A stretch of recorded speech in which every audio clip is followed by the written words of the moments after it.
हम 7 अप्रैल को, जैसा आपने सुना होगा, हम एक मार्च कर रहे हैं, पश्मीना मार्च जिसे कहा जा रहा है, या कभी कभी बॉर्डर मार्च।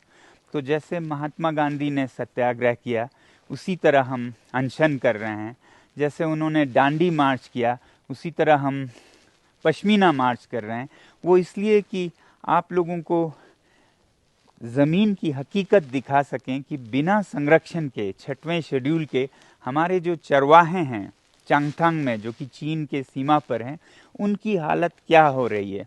वहाँ पर बड़े बड़े परियोजनाएं दसियों हजारों एकड़ ज़मीन ले जा रहे हैं, जबकि है बुरा नहीं। ये जो प्रोजेक्ट्स परियोजनाएं ये सोलर एनर्जी के हैं, जो कि लद्दाख की सौभाग्य होगी कि वो अपनी ऊर्जा देश से बांट सकें।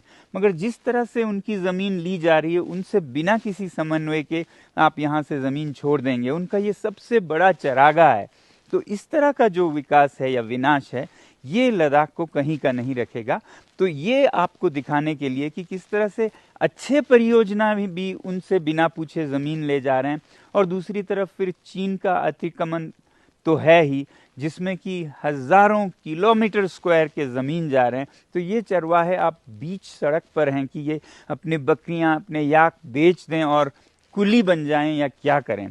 तो ये हकीकत दिखाने के लिए 7 अप्रैल रविवार को हम चांगथांग के पश्मीना मार्च पर जाएंगे।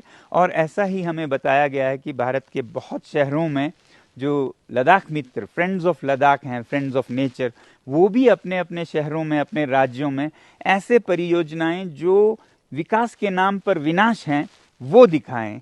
तो इन मार्चेस में हम सब जुड़ें।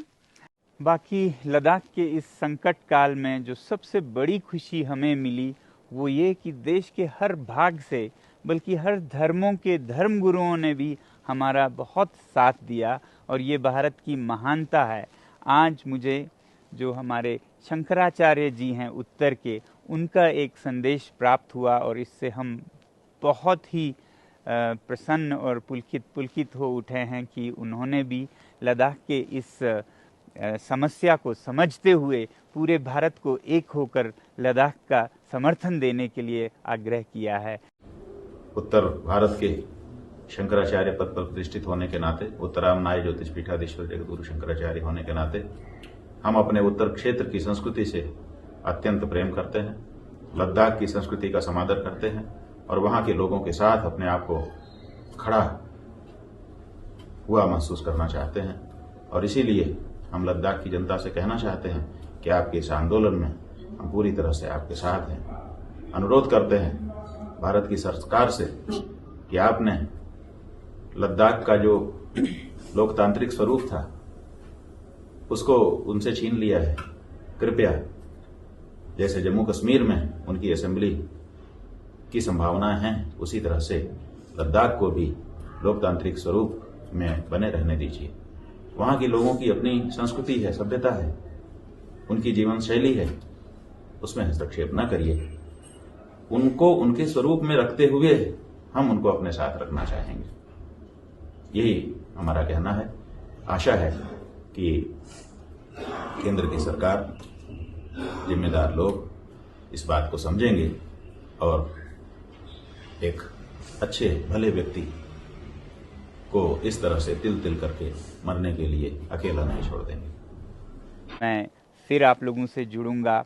अभी तो हमें मार्च और यात्रा करनी है, और उसके बाद आवश्यक पड़े तो मैं फिर या 21 दिन या 28 दिन के अनशन पर जाऊंगा।